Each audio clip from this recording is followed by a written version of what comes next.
Hi, did you know that transmissible diseases reduce individual productivity by around 21%, cause millions to become ill, and cause tens of thousands to die every year in the US? But did you also know that according to the CDC, hand washing is the single most important thing you can do to help prevent the spread of infection and to stay healthy and well? There's no doubt that hand washing is extremely important in the day and age we live in. With new strains of the flu virus and antibiotic-resistant bacteria emerging, it makes hand washing even more important in areas like workplaces, schools, daycares, and public areas. Let's take a look at one of the more important sides of hand washing, the bathroom. It is important to consider how you would enter the bathroom when needing to go to the bathroom, as fecal bacteria have been found on door handles leading into the bathroom and into bathroom stalls as well. Think about all the different possible reasons that someone would need to go to the bathroom just to wash their hands, whether not cleaning up after an animal, whether it was a spill on the floor, or even just something that happened at the workplace or something like that where they need to wash their hands. It is especially important to make sure your hands are clean before touching yourself or going to the bathroom. However, there are strategies to help prevent being contaminated with the door handle leading into the bathroom. And such these strategies are using a sleeve, using a tissue, or using your behind to back into the door to open the door.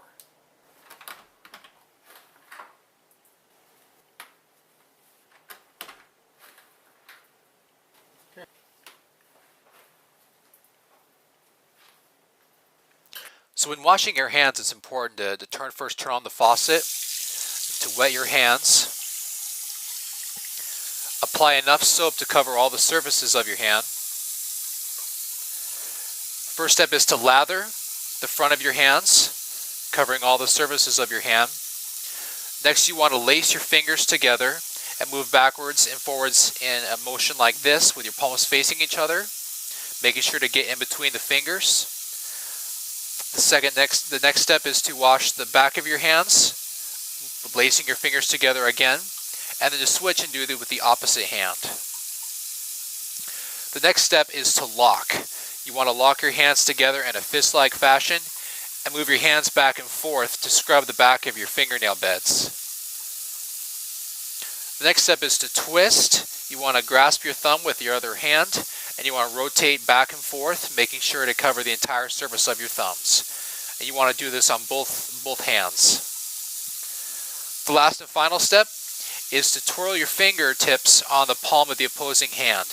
This makes sure that the fingernail tips are clean and underneath the fingernails are scrubbed, making sure to clean the surfaces of your fingertips. After you've scrubbed and washed your hands for 20 seconds, you then want to rinse your hands.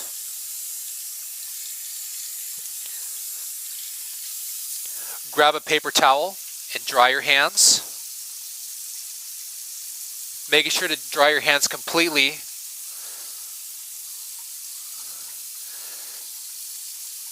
After you finish drying your hands, you want to take the paper towel, use it to turn off the faucet. Okay, when washing our hands, the first step we want to do is we want to turn on the faucet, making sure first to wet our hands. Once our hands are wet, we want to apply soap, enough to cover all the surfaces of our hands. We then want to have 6 separate steps we want to go through, as recommended by the World Health Organization for proper hand washing technique. The first one is we want to lather the front surfaces of our hands. The next step is to lace our fingers together with our palms facing each other and move backwards and forwards, making sure to wash in between our fingers.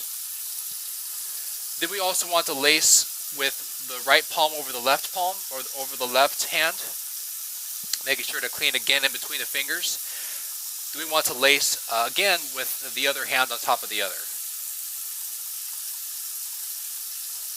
The next step is lock. So you want to grasp your hands together in a fist-like fashion, moving your hands backwards and forwards, making sure to clean the back of the nails, the nail beds. Okay. The next step is to twist. You want to take and grasp your thumb with your hand. You want to rotate back and forth, making sure to cover the entire surface of the thumb. And you want to make sure to do this on both hands.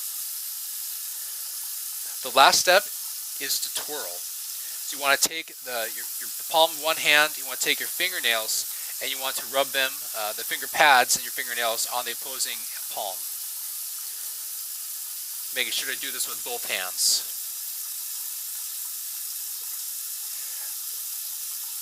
Last but not least, make sure to cover the wrists.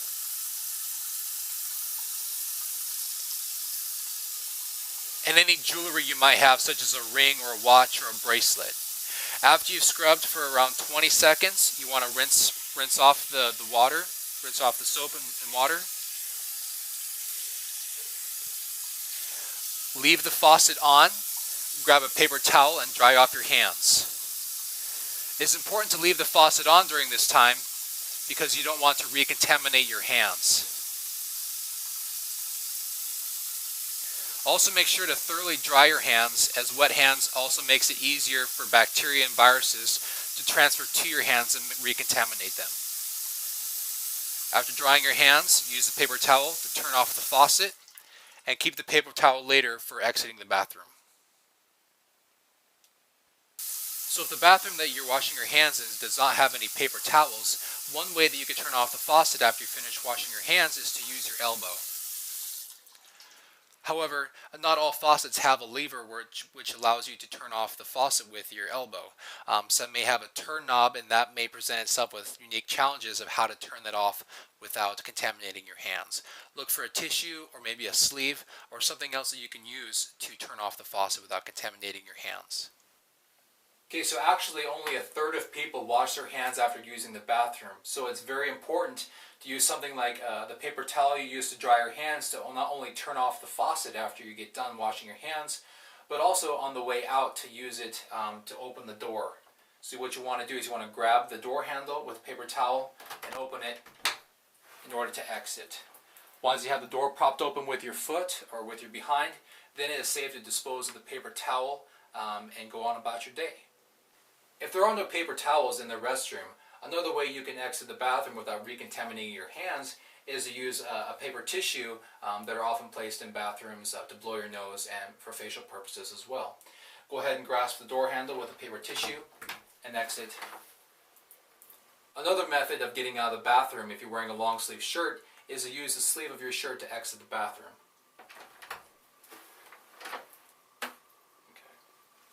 As we have mentioned before, hand washing is the single best thing you can do to prevent illness. However, there may not always be a sink around for you to wash your hands. Using hand sanitizer is another extremely effective way of cleaning your hands and preventing illness. Again, make sure the alcohol content is somewhere between 60 to 95%. The steps of proper hand sanitization are the same as hand washing. Let's see if we can remember them as we apply hand sanitizer. Okay, whenever you're ready. Okay, so remember the 6 steps we have of hand washing? Well, they're the same exact steps we would use to apply hand sanitizer. You want to make sure you have enough hand sanitizer in a cupped hand because it'll spill out very easily. Make sure you have enough to cover both hands, all the surfaces of both hands.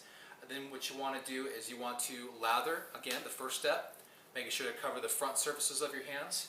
You want to lace your fingers together, covering the front of the hands, the palms, and lacing your fingers together, making sure to get in between. Put your right over your left hand, making sure to get in between the fingers again, and do this with both hands.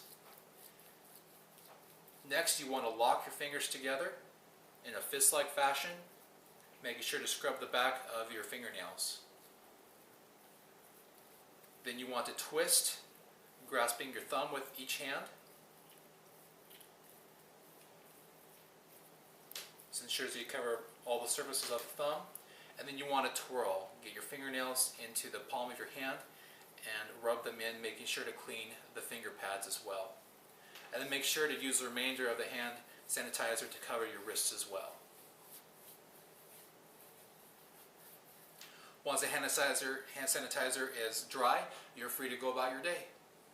By using these techniques as recommended by the CDC and the World Health Organization, you can help prevent yourself and others from becoming ill. Remember, hand washing is the single most important thing you can do to help prevent the spread of infection and to stay healthy and well. Some other instances in which you would want to use hand sanitizer or wash your hands with soap and water is when you're caring for somebody who is ill, you want to make sure you wash your hands both before and after to protect yourself and the person who is ill. Also want to make sure that you wash your hands immediately after you cough or sneeze or blow your nose to make sure you're removing the particles from your hands that could cause infection. Other times is when you're petting pets or animals, or when you're dealing with pet food. Some other instances when you're also touching garbage. If it comes down to it, assume your hands are dirty. If you've been in a public area, you'll be touching surfaces for a period of time. Assume your hands are dirty before you prepare food, before you do these other activities where you could potentially ingest these and become ill.